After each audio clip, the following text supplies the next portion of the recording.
Welcome to யாவரும் கேளீர். நான் உங்க பத்ரி பேசுறேன். உலக நாயகன் கமல்ஹாசனுடைய தீவிர ரசிகர் மறைந்த நகைச்சுவை நடிகர் விவேக். அவங்க ரெண்டு பேரும் சேர்ந்து நடிக்க முடியாமே இருந்தது. ஆனால் கடைசியா இந்தியன் 2ல அவர் நடித்தாரு. அவர் நடிக்க முடியாத காட்சிகளை அது ஏஐ மூலமாக அதை எடுத்திருந்தாங்க. ஸோ அவர் கமல் சாரோட நடிச்சிட்டாரு அப்படிங்கிற ஒரு சந்தோஷம் இருந்தது. அவர் மனைவி பேட்டி கொடுத்தப்ப கூட அவரது திருமணம் நடந்த போது முதல்ல வாழ்த்துனது கமல் சார் தான். அதே மாதிரி கமல் சார் நீலாங்கரையில புது வீடு, அவரது வீடு வாங்கியிருந்த பொழுது முதல்ல இவரை கூட்டிட்டு போனது, விவேக்கை கூட்டிட்டு போய் வீட்டை சுத்தி காமிச்சாருன்னு சொல்லி சமீபத்துல இப்ப பேட்டி கொடுத்திருக்காங்க. விவேக்கை பொறுத்தவரைய கமல், வைரமுத்து, அப்துல் கலாம் இந்த 3 பேர் அவருக்கு ரொம்ப பிடிக்கும். இந்த 3 பேர் சம்பந்தமான பதிவுகள் அவர் படத்துல எப்போதுமே இருக்கும். இப்ப அந்நியன் படம்னு எடுத்துக்கிட்டீங்கன்னா விக்ரம் அவளுக்கு ஒரு கிஸ் கொடு அப்படின்னு சொல்லுவார் விக்ரம. அவர் ஒரு மாதிரி தயங்கி நின்னோடனே இதுக்காக நான் கமல் சாரையா கூட்டு வர முடியும் பாரு. ஸோ அந்த மாதிரி எங்கெங்கெல்லாம் கமல் சாரை ஹைலைட் பண்ண முடியுமோ அவர் படங்கள்ல ஹைலைட் பண்ணுவார். அப்படிப்பட்டவர் தான் விவேக். அவர் கமல் சாருக்கு ஒரு புத்தகத்தை பிரசன்ட் பண்ணாரு. என்ன எழுதியிருந்தார் அப்படின்னா, தமிழ் சினிமாவை உலக சினிமாவாக மாற்றும் முயற்சியில் எப்போதும் உழைக்கும் மகா கலைஞன் கமல் அவர்களுக்கு என் அன்பு பிறந்த நாள் நினைவு பரிசு 7/11/2019 விருப்பமுடன் விவேக் அப்படின்னு போட்டு கொடுத்திருந்தாரு. அக்னி சிறகுகள், ஏபிஜே அப்துல் கலாமுடைய அக்னி சிறகுகள் புத்தகத்தை தான் கொடுத்திருந்தாரு. விருப்பமுடன் விவேக்னு போட்டு 7/11/2019 கமல் சாருடைய பிறந்த நாளுக்கு அவர் பிரசன்ட் பண்ணியிருந்தாரு. அந்த மாதிரியான ஒரு நட்பு கொண்டவர். அவரது மறைவுங்கிறது மிகப்பெரிய இழப்பு தமிழ் சினிமாக்கு.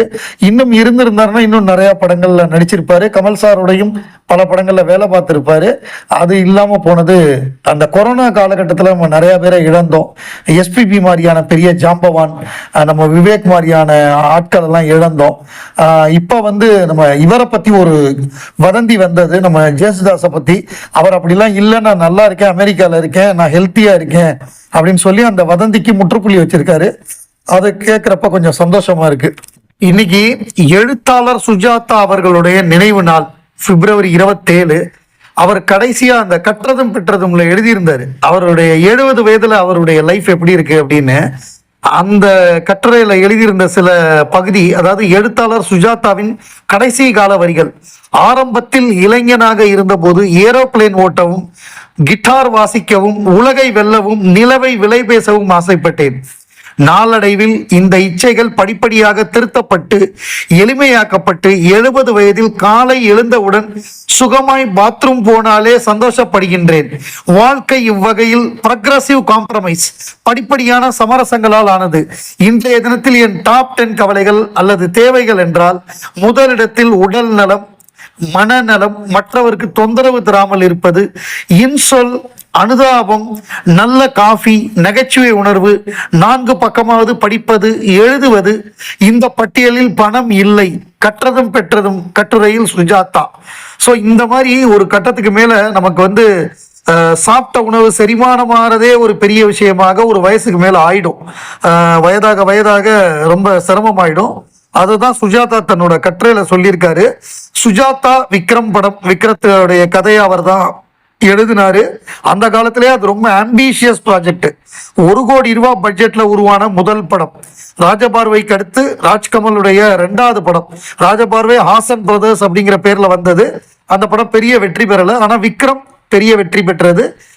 அந்த படத்துக்கு பிறகு நம்ம கடமை கண்ணியம் கட்டுப்பாடு அடுத்த படம் வந்தது. ஸோ படிப்படியா அந்த மாதிரி தான் வந்தது. அது தனியா நம்ம கமல்ஹாசன் ப்ரொடியூசர் அது ரொம்ப ஹைலைட் பண்ண மாட்டாங்க யாருமே. கமல் சிறந்த நடிகர்பாங்க, சிறந்த பாடகர்பாங்க, சிறந்த எழுத்தாளர்பாங்க, சிறந்த இயக்குனர்பாங்க. ஒரு ப்ரொடியூசரா அவரை பெருசா ஹைலைட் பண்ண மாட்டாங்க. அது குறித்து நம்ம தனியா ஒரு வீடியோ பண்ணணும். உலகநாயகன் கமல்ஹாசனுடைய திரையுலக வாழ்க்கையில முக்கியமான படம் கே. விஸ்வநாத் அவர்கள் இயக்கி தெலுங்கில் வெளிவந்த சுவாதி முத்தியம். இந்த படம் 1986 இந்த படம் வந்தது. இதுல கமலுக்கு ஜோடியா ராதிகா நடிச்சிருந்தாங்க. இளையராஜாவோட இசையில அவ்வளவு பாடலும் சூப்பர் ஹிட். சிறந்த தெலுங்கு படத்துக்கான தேசிய விருது இந்த படம் பெற்றது. இந்தியாவின் சார்பில் ஆஸ்காருக்கு அனுப்பப்பட்ட படமாகவும் இந்த படம் அமைஞ்சது. அதுக்கு முன்னாடி வெகு சில படங்கள் தான் போயிருக்கு.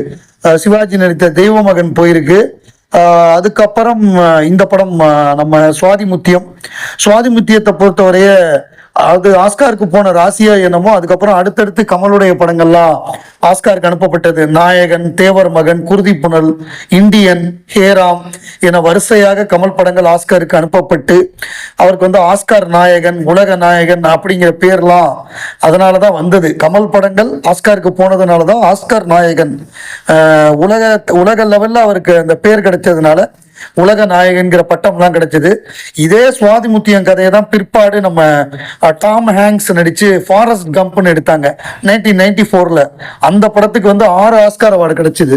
ஆனா சுவாதிமுத்தியத்துக்கு ஆஸ்கார் கிடைக்கல பெஸ்ட் ஃபாரின் ஃபிலிம் கேட்டகரியில. அதை பின்னாடி நம்ம அமீர் கானும் அந்த படத்தை ரீமேக் பண்ணாரு. 94 வந்த படத்தை 2022-23 காலகட்டங்கள்ல அவ்வளோ வருஷம் கழிச்சு அவர் ரீமேக் பண்ணாரு. அந்த படம் மரண அடி. அந்த படத்துக்கு அப்புறம் அவர் நடிப்பதே விட்டுட்டாரு. ஆல்மோஸ்ட் ரிட்டையர்டுன்னு நினைக்கிறேன். இப்ப திருப்பி நடிக்க ஆரம்பிச்சிருக்காரு அப்படின்னு சொல்றாங்க. கூலியில ஒரு ரோல்ல நடிச்சிருக்காருங்கிறாங்க.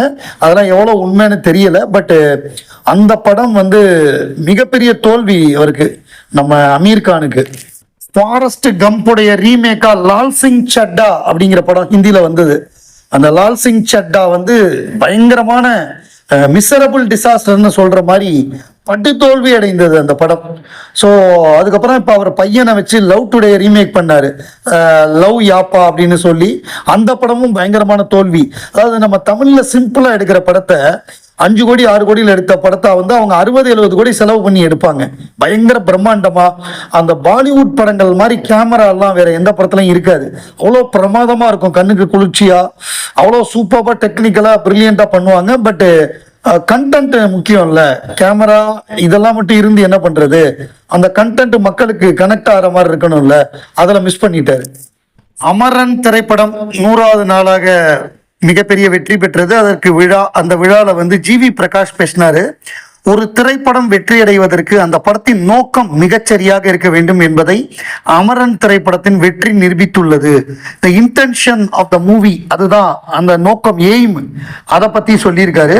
அவரை உலகநாயகன் கமலஹாசன் அவர்கள் இத்தனை வருடங்களாக தனது நடிப்பு திறமை மற்றும் புதிய தொழில்நுட்பங்களை செயல்படுத்துவதன் மூலம் சினிமாவை முன்னோக்கி கொண்டு செல்கிறார்.